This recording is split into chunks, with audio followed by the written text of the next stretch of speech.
उन लोगों में से कुछ लोगों में से हूं जो राजनीतिक सामाजिक तौर पर पहले दिन से कह रहे हैं कि हम बिल्कुल शराबबंदी के विरोध में हैं। हमारा बस चले तो 48 घंटे में शराबबंदी को यहां से हटा देंगे। क्यों? इसके 3 वजह है। शराबबंदी के जरिए आज तक दुनिया में, सिर्फ बिहार और भारत में नहीं, पूरे दुनिया में कहीं इस बात का प्रमाण नहीं है कि शराबबंदी के जरिए किसी समाज का आर्थिक सामाजिक विकास हुआ है। इस दुनिया में कहीं ऐसा प्रमाण नहीं। अगर होता तो दो दुनिया में अग्रणी देश हैं जो स्कैंडिनेवियन कंट्री हैं, वेस्ट के यूरोपियन देश हैं, अमेरिकन देश हैं, उस सब जगह शराबबंदी लागू होता। उन लोगों ने लागू क्यों नहीं किया?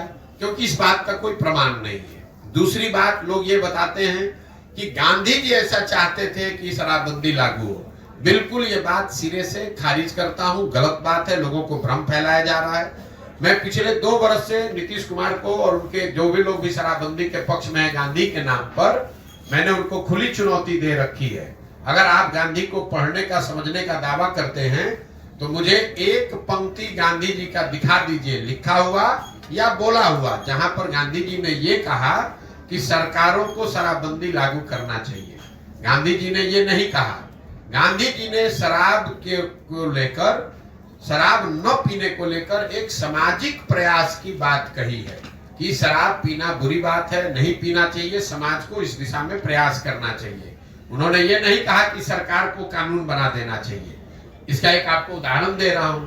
गांधी जी ने कहा कि सबको वेजिटेरियन होना चाहिए, अच्छी बात है, लेकिन कल होकर अगर सरकार ये कानून बना दे कि जो जो आदमी वेजिटेरियन नहीं है, शाकाहारी नहीं रहेगा, सबको जेल में डाल दिया जाएगा, क्योंकि गांधी जी ऐसा चाहते थे, ऐसा कभी हो सकता है? ये तो गांधी जी की बात, बताई हुई बात का डिस्टॉर्शन है।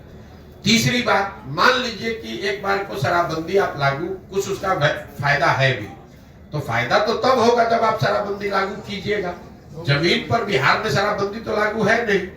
शराबबंदी के नाम पर शराब के दुकान बंद कर दिए गए, होम डिलीवरी चालू है।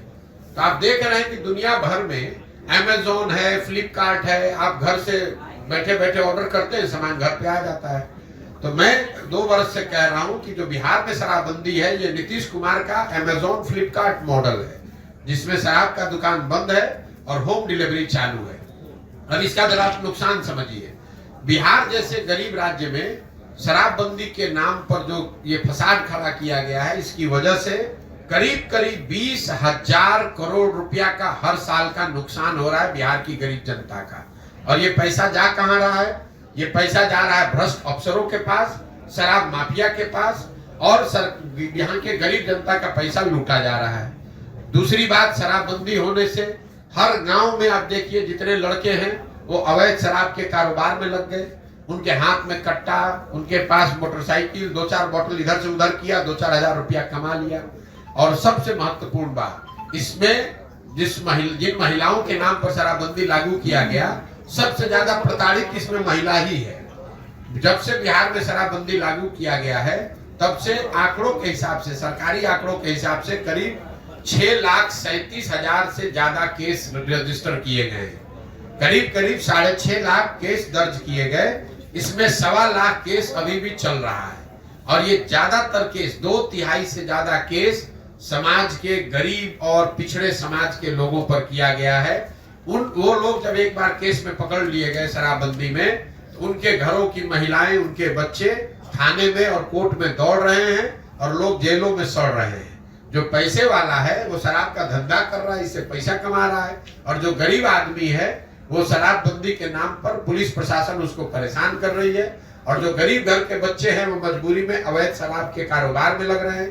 पहली बार बिहार में पिछले 2-4 वर्ष में हम लोग देख रहे हैं कि ये स्मैक और अलग तरह के चीजें शुरू हो गई, जो शराब के नाम न मिलने की वजह से। और जहरीली शराब से जो मृत्यु हो रही है वो अलग है।